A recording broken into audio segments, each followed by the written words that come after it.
Wait, are the cameras running? Yeah. Okay, we shoot. Okay, That's okay. go. Hi, my name is Joshlyn. And I'm Venni.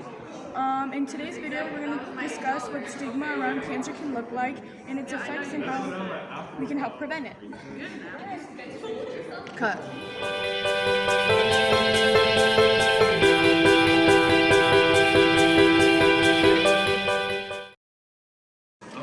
We would like to thank our special guest for partnering with us to answer questions. Here's an interview from our special guest.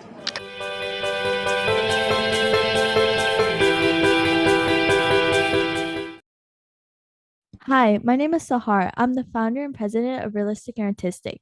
Today, I'll be interviewing someone who has had cancer in their childhood and recovered. Today's guest will stay anonymous for privacy reasons. Hello, Hi, I'm so happy that you're here with us today. How are you doing? I'm good, thank you. That's awesome. I'm Sahar, the founder and president of Realistic and Artistic. As you know already, today I'll ask you a couple questions on the social effects you experienced when you had and were diagnosed with cancer. So my first question is, how many people knew you had cancer? Was it only family or did your friends know too? Was there anyone Well, you knew that you didn't want to know?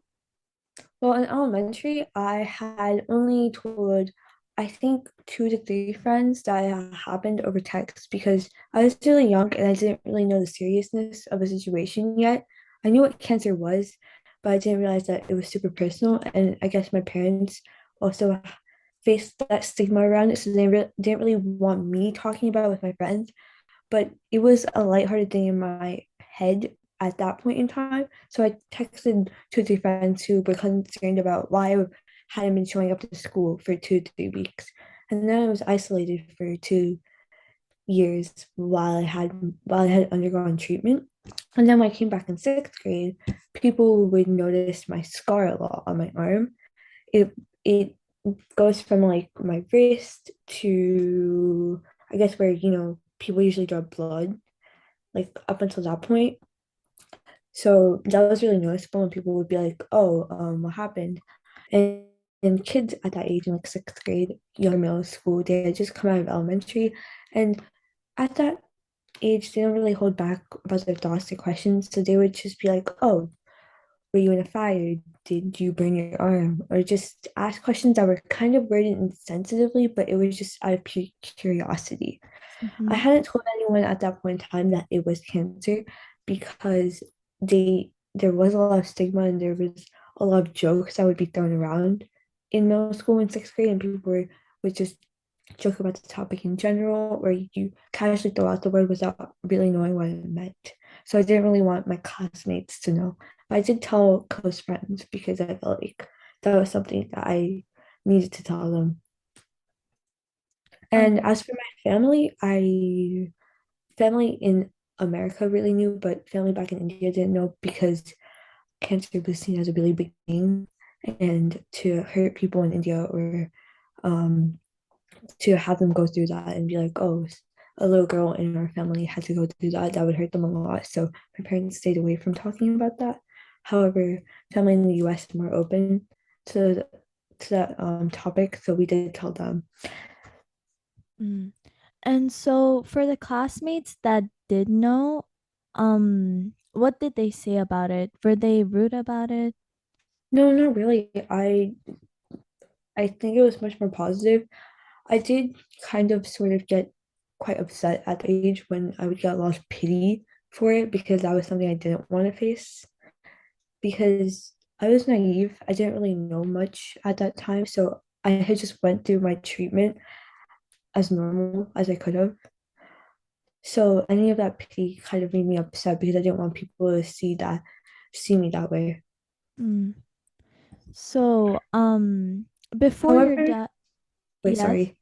However, I do remember during this one meeting, one friend that I felt really close to at that age did sort of make it known that I had cancer, and I felt Mm-hmm. really uncomfortable that day because I didn't really want more people to know. And then a few people had told me that their parents had told them, and that made me feel even more, um, I guess, naked in a way because it was a part of me that I didn't really want people to know because it was kind of embarrassing at that point. like at that age, it just felt weird because everyone made it weird or made it something funny. So I was really upset with that friend for just casually telling people because it was really serious to me. Whereas now I'm more comfortable with talking about it and letting people know how the treatment or surgery had went and why I have these scars. Because people are just curious and they don't have any malicious intent. But I thought differently back then.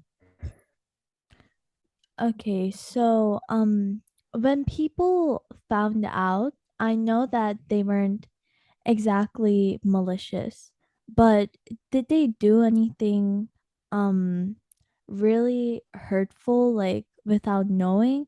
Like did they make Um, jokes or I something? think at that age people didn't know. So they would just casually make jokes, not anything targeted. Mm-hmm.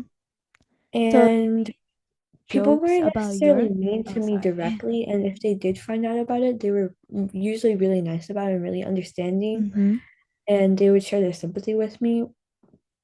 So that was fine, but I didn't have anyone directly target me. However, they would just casually throw around jokes about it because they didn't really understand the topic and its seriousness. Hmm. After you were treated, was there an immediate change in the way people treated you? Like, I know, Um, like, During my um, treatment, I did like when I guess adults would come to my house, like to talk to my parents about the situation, the way they looked at me, viewed me was different. I guess mhm, everyone thought I was weaker, and physically I was. But mhm, mentally, the only reason I felt like I was strong was because I was naive and didn't really understand my situation and the concept of death. So the concept of, oh, this treatment might not work didn't really register in my head. mhm, So them giving me that sympathy was definitely different from what I was used to. And but kids, however, weren't they didn't really change the way they viewed me, except for that those in the moments they would be like, "Oh, I'm really sorry about that. I mhm, didn't mean that." But they treat me normally, which is what I much rather prefer than treating me differently just because I'd gone through something. mhm. So, what were some misconceptions people have attacked you with during and after your cancer? Um, One thing I do hear is, oh, if you have cancer, you automatically die, or the very bad correlation that cancer equals death. I think that was really big. And it was always awkward when we had talks about that in school or I'd hear discussions about that, and I didn't know how to voice my opinions on that because I had gone through something like that. Other ones were like how you can't fall back, like you can't come back to what you used to do, like activities I used to be able to do and that I can't do now. I feel like some people thought because you go through stuff, you're just weaker now and you're unable to do stuff. But I think that's wrong. You have to, yes, it is difficult because you have to build up back to where you were and try to progress from that point. But everything takes time. And just because you had went through cancer doesn't mean that all your options are paused or ended now. Right. So, thank you so much for being a guest in this month's event video. And thank you so much for sharing your story. Thank you for inviting me to share my story so more people are educated on this topic. Yeah, no problem. Bye. This example of stigma shows how externalized stigma can go to the extent of creating internalized stigma within a patient. Stigma around cancer is portrayed in many ways. Through people's words, social exclusion, discrimination, even jokes that may seem lighthearted but can become harmful. But we also play a huge role in this stigma. By educating ourselves to not have these inbuilt thoughts and judgment in our heads, we can lower the social stigma against cancer patients. You're right. We can also educate our peers about this and inform them how harmful it could be. Our main goal should be trying to prevent exposure to this stigma so this cycle can finally end. The best way to show your support is to attend a Care for Cancer event whenever it's held in your city. We will learn more in depth about the different aspects of cancer and then speak to a guest who has cancer. Then we will make a craft to give to people who have cancer as well. More information will be on the website, realisticandartistic.square.site. We hope to see you soon!